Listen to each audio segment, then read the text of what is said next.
Remember not to swim for 30 minutes following consumption of Adam Sessler and Morgan Webb. Welcome back to X-Play. We hope you brought a blindfold. Why? Because this next game is very violent, and we like to give you advance notice on these sort of games because, sometimes young children are watching this program, and we like to give them time to cover their parents' eyes before the objectionable content begins. Now, the game in question is the sequel to Midway's The Suffering.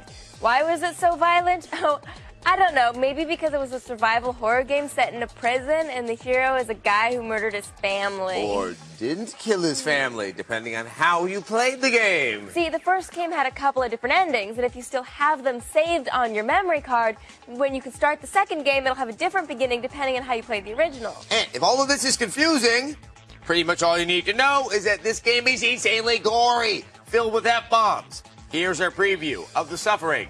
Ties the Bind. Newsflash, Dateline Baltimore. Mayhem in the city as history's worst atrocities walk the streets, and law enforcement is powerless to contain the threat. And it would appear our dashing hero Torque is right back where he started. Blah, blah, blah. Less exposition, more killing. Oh my god, that's so violent. Get kittens on it. Kittens! Yes, anger management challenged anti-hero Torque is having yet another bad day in survival horror sequel, The Suffering, Ties That Bind.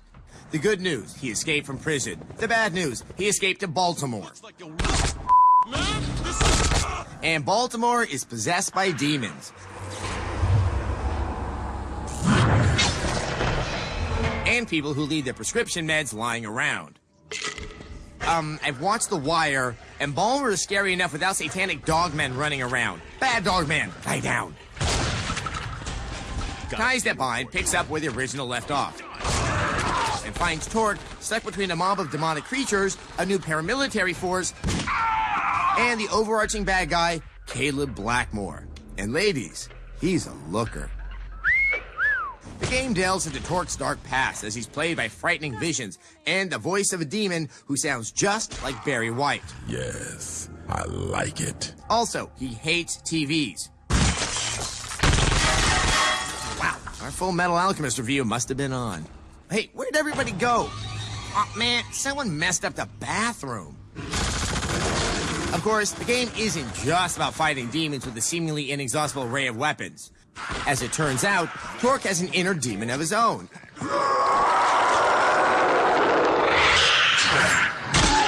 And sometimes he likes to come out and kill everybody. The way you treat the innocents around you will affect just how vile Torque's rage demon becomes. Hello, innocent bystander. Oops. Hello, tragically addicted junkie. Yeah. Oops. Hello, man who really doesn't want to die. Could you just die? Wash away the losers. Ooh, my bad. Did we mention the game is violent? It's really violent. So basically, this is one for the whole family. This Suffering sequel offers a slightly streamlined inventory system that allows Torque to cycle through an arsenal's worth of weapons. Wow, that's gotta cause back problems. Better take more pills.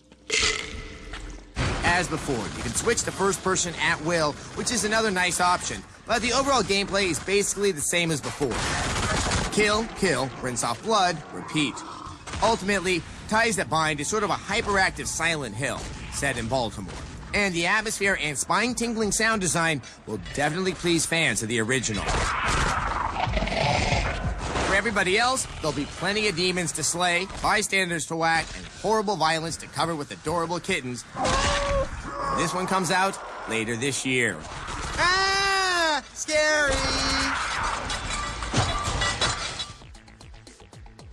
Now, Later in Ties That Bind, you can also play rail shooting sequences where you ride around in the bed of a truck.